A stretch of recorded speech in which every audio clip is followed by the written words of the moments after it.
who's going to say, oh, I can't commit to integrity? Everyone believes they have integrity. I think everyone believes they work to a code that they have integrity. I've never met someone who doesn't believe they have it.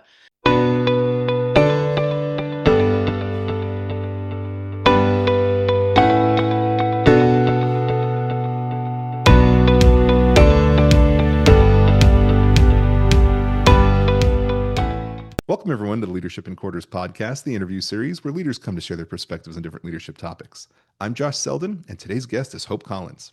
Hope Collins is a leadership, sales, and culture consultant based in Melbourne, Australia, and founder of Hope Collins Advisory. She spent over a decade in senior sales leadership before turning her focus to helping leaders and organizations close the gap between the culture they say they have and the one they actually live day to day. Hope is the creator of The Commitments, a framework built on a simple but overlooked idea. Values are open to interpretation, but behavior isn't. Where most organizations stop at what they believe, the commitment spells out what people actually do.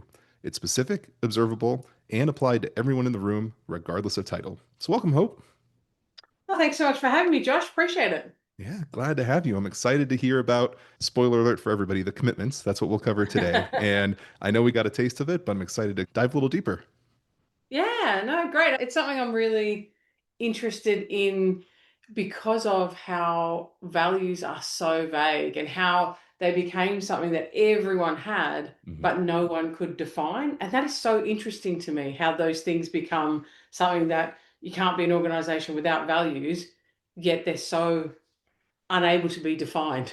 And we love to write them on the wall. We'll write our values on the Yeah. wall and say, hey, this is what we all believe in. And then you sit and talk to somebody and say, tell me about those. And they're just deer in the headlights. Look, can't do it. Yeah, yeah. Or they tell you their version of it, Yeah. which is so different to the person sitting next to them. So, yeah, it's an interesting one. And my hope for the commitments is that it is something that people can look at and actually decide whether a company is for them based on how they're expected to behave.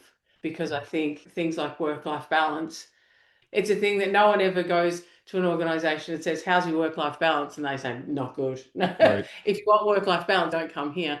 But I think when you have commitments, you can really spell out, do we really have it? And if you don't, you wouldn't have a commitment around it. Exactly. So, as a great starting point with everything you just said and what we read in the bio, we've touched on the commitments. If you could, can you just dive a little deeper into what the commitments are and how they relate to organizational culture? Yeah. So there are 4 to 6 specific commitments that organizations have that apply to everyone in the room. And you start by declaring them. So you might have a commitment that is, we own the standard in our work and how we treat each other.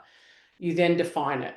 So that might be quality isn't enforced from the top, it's held by everyone.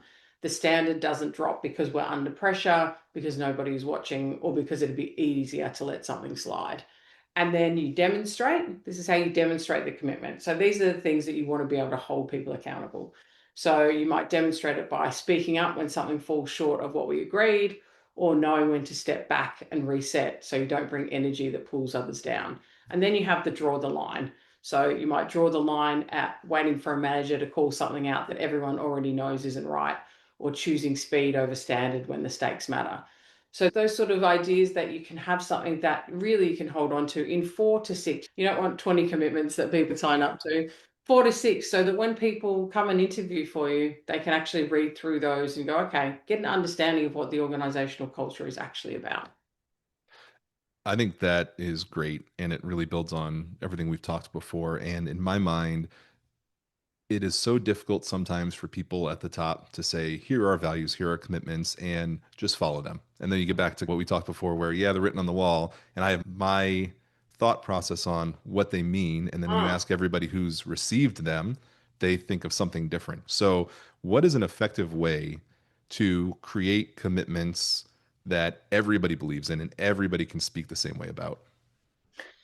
I think the difficult thing is in the creation of them. I think at that beginning time, you may have something that everybody doesn't want to sign up for. So I think you're probably going to have a little bit of teething issues, because if it is going to be something that people can look at and think, maybe this isn't for me, then you might get a little bit of that at the start. But I think as a leadership group, the leadership group really has to decide, what do we want to stand for?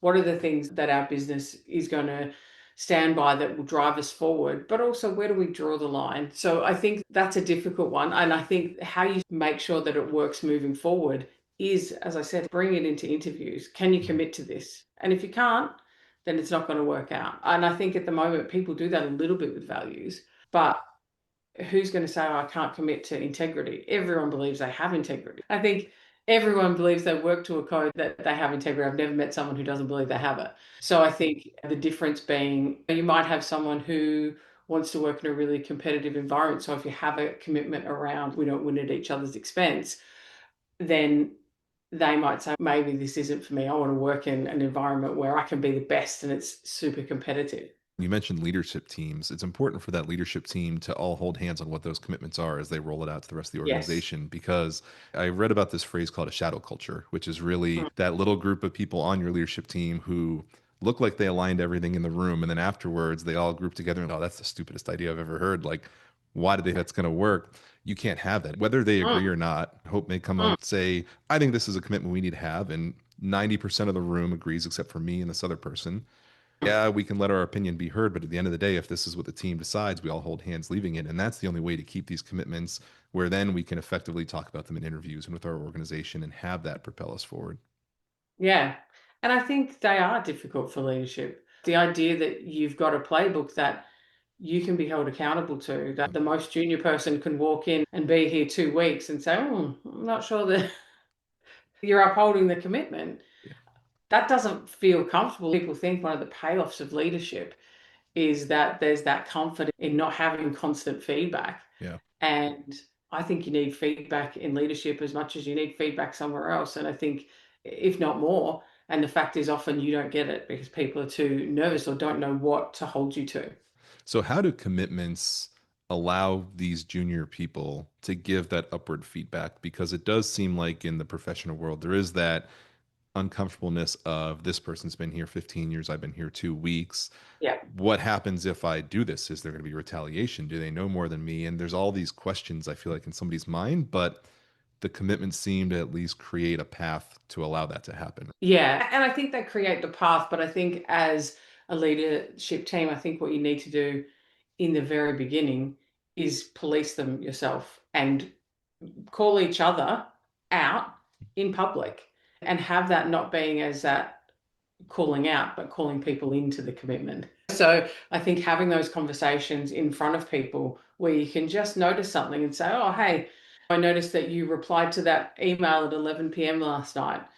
One of our commitments is about that work-life balance and not doing that. So just wanted to let you know that I noticed that. And seeing that not being argumentative or people not taking it personally, I think that's the big shift and the thing that leaders need to do at the very beginning to make people comfortable enough to say, hey, I've noticed this about you and that it's not going to be a problem. I think in terms of, I think creatively, like when you're creating music or you're creating any sort of art in community, there's that natural feedback that I think the Mhm. corporate world could look at and learn so much from.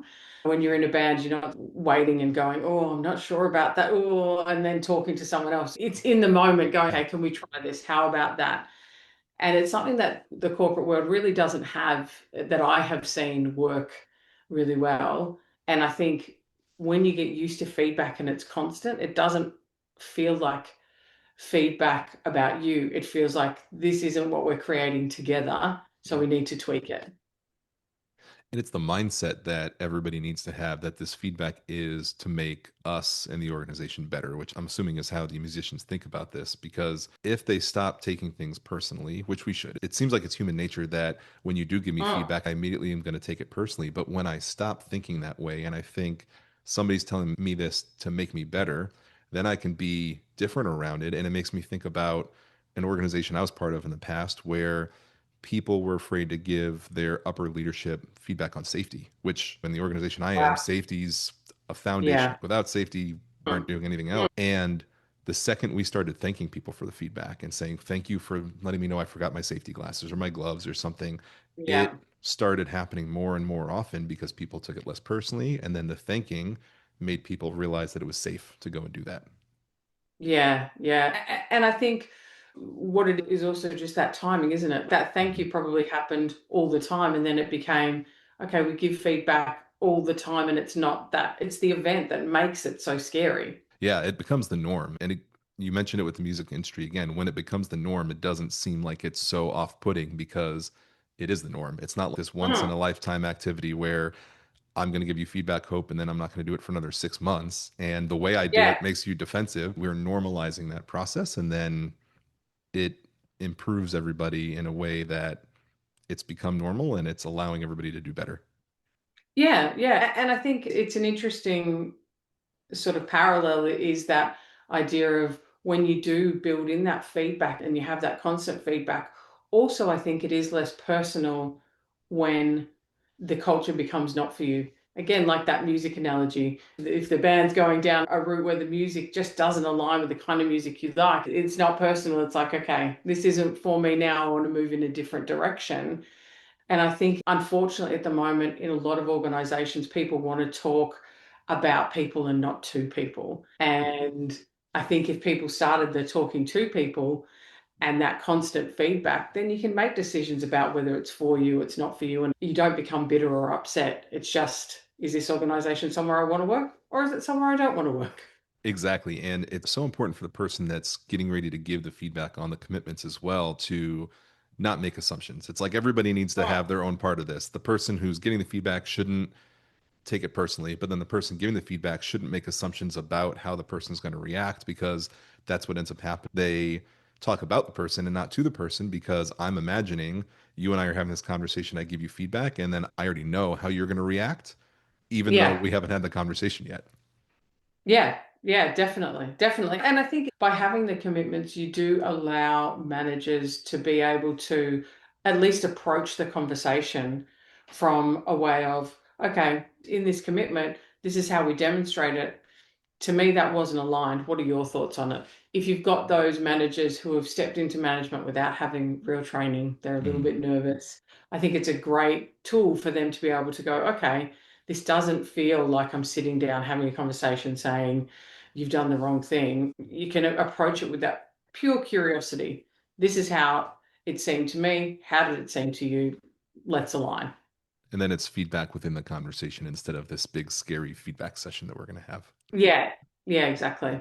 So you mentioned this before too, but when it comes to a stressful, chaotic environment, that's a lot of Mhm. times when these values or commitments go by the wayside because sometimes they're inconvenient in the moment, even though they're the right things to go do. How do people manage sticking true to their commitments when things are going a little out of control and we're very, it's a tunnel vision on the issue instead of still the business as a whole?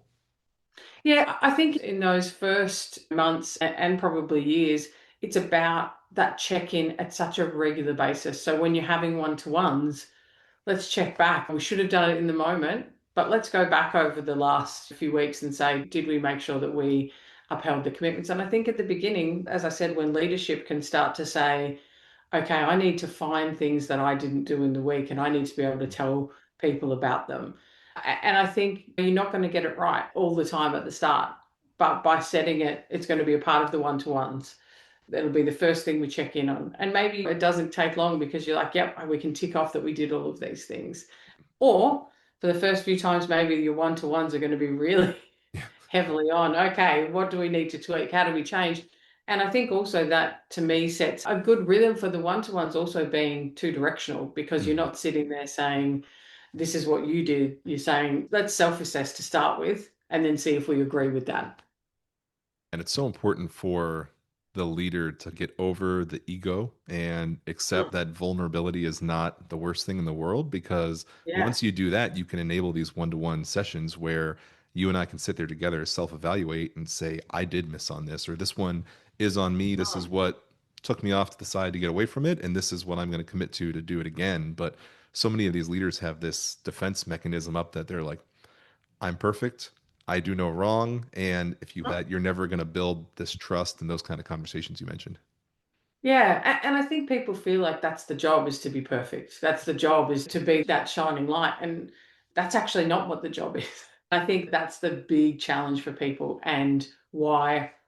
leaders self-assessing and holding themselves to account is that really first crucial step.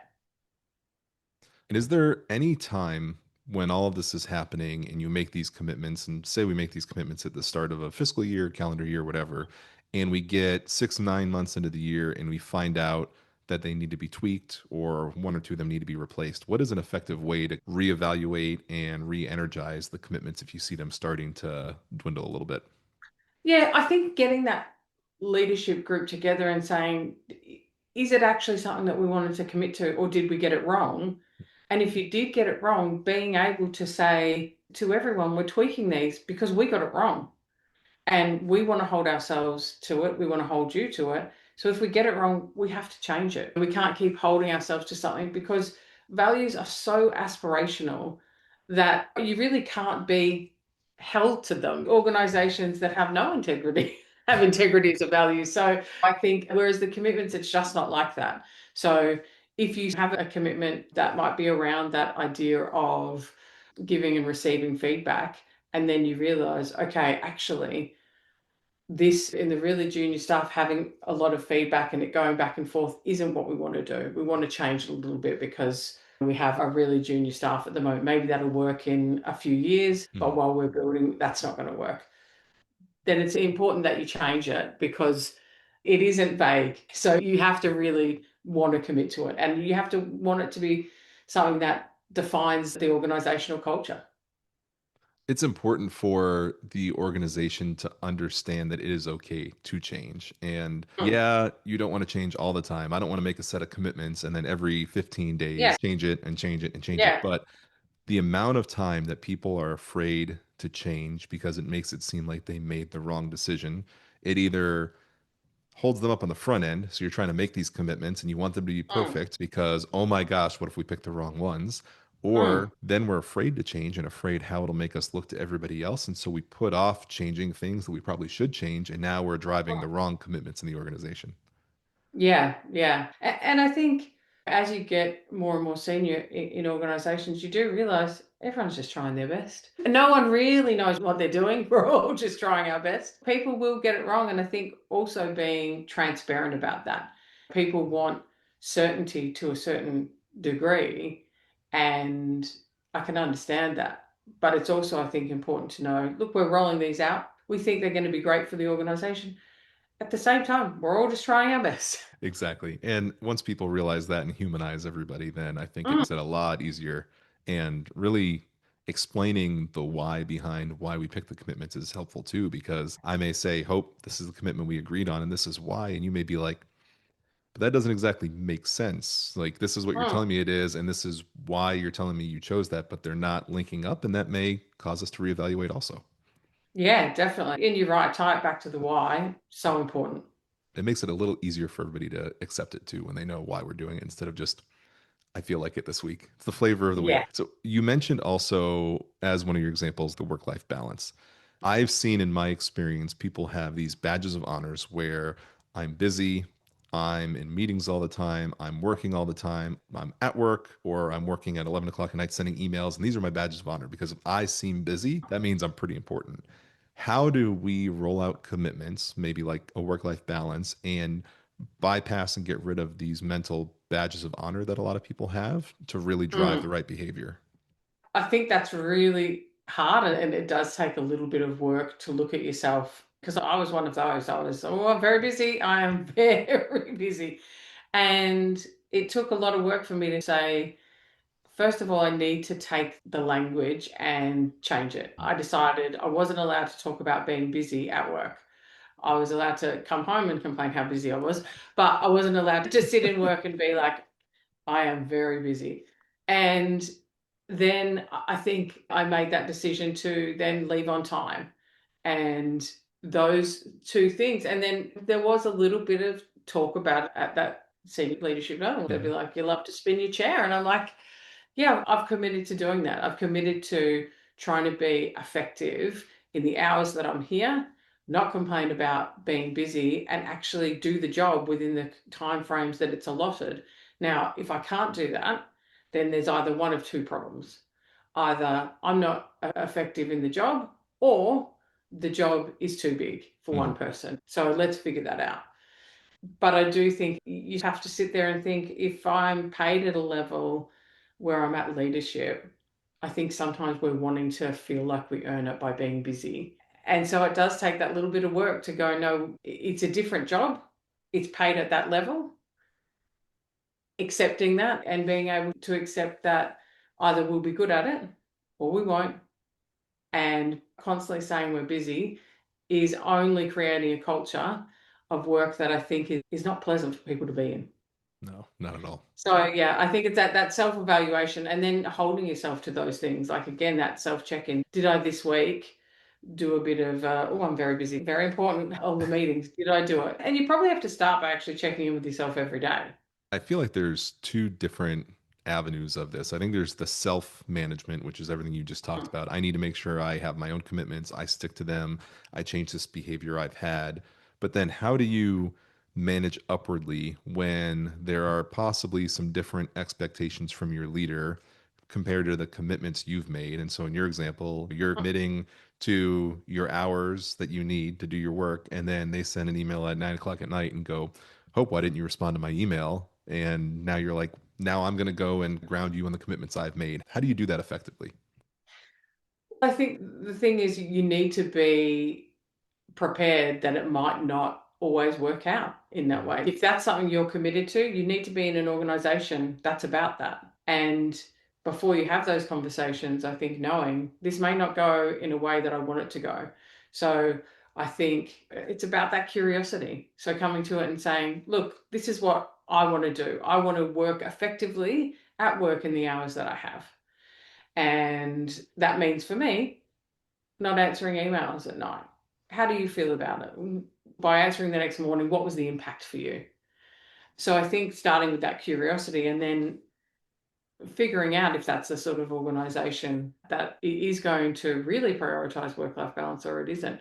And that is the other sort of flip side of the commitments, is trying to tell people who you are up front. And I Mhm. think that's what values just have not delivered on. I think it's what they meant to do, but they became so generic that they didn't deliver on it. So I think that's what I want the commitments to deliver on, is that idea that you could look and go, okay, really work-life balance is I'm not expected to answer emails at all times of night. Great. This is an organization for me. But not all organizations can be like that. So yeah, and I think being honest about what you are and what type of behavior you want to see from employees is really important. Yeah, a lot of times, to your point, we are so generic about what we expect, but then we assume who we work with knows exactly what I'm talking about. So I go Mm, and I put these values on the wall, and we never actually talk about them. You go through the interview yeah. process, we say, Hope, these are our company's values. Do they align with you? And you're like, they sound like mine. So yeah. And then you get in, Mm, we never have the conversation about what they actually mean. And then now we're living with all these assumptions that exist because we never actually had that conversation about what the values truly are. And I think that's, to your point, what the commitments really do is it gets more mm. granular to what are we expecting? What are we all aligning to? And then everybody's clear on it. Yeah, and clarity, it brings comfort. If we all know what we're supposed to do and how you want us to do it, it's so much more comfortable to work in that environment. Exactly. And we've talked a lot in previous episodes too about how difficult it is to work for a company when you don't have your values align with each other. And with Mm, values being so generic, it's very easy to assume one thing or the other, either that they do align, and then once you get in the mix, you find out they mm. don't, or I may write off a company because the values that they have posted don't align with mine, when in reality, they do. They're just so generic that I'm interpreting them in the wrong way of at least how they were Yeah, intended. yeah, 100%. 100%. I haven't ever met anyone who really can say this would be the definition of this value if I saw it at a company. Oh, this is exactly it. It's impossible. I think one of the NBA's values is integrity. But if you ask an umpire to say, well, while you're refereeing all the, I don't know anything about sport, but maybe the traveling and the shooting, I'm not Yeah. sure.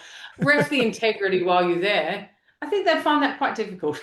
Yeah. And so often, too, the values just get thrown by the wayside again when you get into these chaotic moments. Integrity is one of those things Mm, that get challenged constantly when you're trying to get all these results done and you're like, I can really do it this way. Maybe it's Mm. not fully above board, and now I'm starting to go into integrity, but we've defined integrity in this way, so I think I'm safe. But now I'm not really living true to the values when I could be Yeah. more intentional with the commitment. Yeah. And living true to your values. Exactly. And that's really where you see in this world of attrition and issues with people staying with companies is that you find that the values don't truly match up with yours once you're finally in it. And even though on paper, this word matches this word on both the company values and your values, it's not truly the same. Yeah, and it's costly. Finding out 6 months, 12 months in that your values don't align and then you have to rehire, that is a costly mistake to make. It is. It's costly on both sides, obviously from Mm. company. And I know they hate to do all the math to say when I have a new hire, it's going to cost me this much money. I'm going to lose this much as I gap the Yeah, role, whatever. It's also costly for a ton of people who may leave a job for a better opportunity. And you get in there and you're like, okay, it's not really better. The pay may be a yeah, little better, but really it's not what I was looking for. But now you're 6 months, 12 months in to something you yeah, really shouldn't have gone to in the first place. yeah, 100%. Hope, I have loved everything we've talked so far. Before we kind of wrap up, any final words or comments for everybody? I think the thing I would say is that self check-in sort of stuff. Everyone, that business is a badge idea. I don't think it's helpful for anyone. And I think making sure that if your company doesn't have commitments, looking at the values and saying, do they align with how I want to interpret that value? And am I living that value every week, day in, day out? Spending time each week to do that, if it's 20 minutes, half an hour, I think it's time well spent. That's so critically important because I have to imagine as you have these self check ins and you're giving yourself the feedback, it makes getting feedback from other people a little easier as well. Yeah, yeah. Perfect. For everybody, just as a reminder, this was Hope Collins, and we talked about the commitments. If you have any questions for her, you can contact her. I will have all of her information in the body of the description area of the YouTube video and all of the audio podcasts platforms that have the description area there as well. You can get a hold of her or you can get a hold of me, and I'll make sure you all get in touch with each other because I'm sure you'll want to hear a lot more about the commitments and this new thought process and approach to what we see as normal today in the workplace. You can like, follow, and subscribe to the podcast on all podcast platforms, to my Instagram, YouTube, and TikTok at Leading Quarters, and email me with any questions or ideas you may have for future episodes at leadingquarters@gmail.com. But Hope, I do truly appreciate everything that you shared. I think it's something that we don't do enough of in today's world, and we do live in the gray generic area instead of being very clear on what we want. And this definitely gives everybody a different lens to see through and a different approach to take in what we're considering the norm. So thank you for bringing that all today. Yeah, thank you so much, Josh. I've had a great time chatting to you.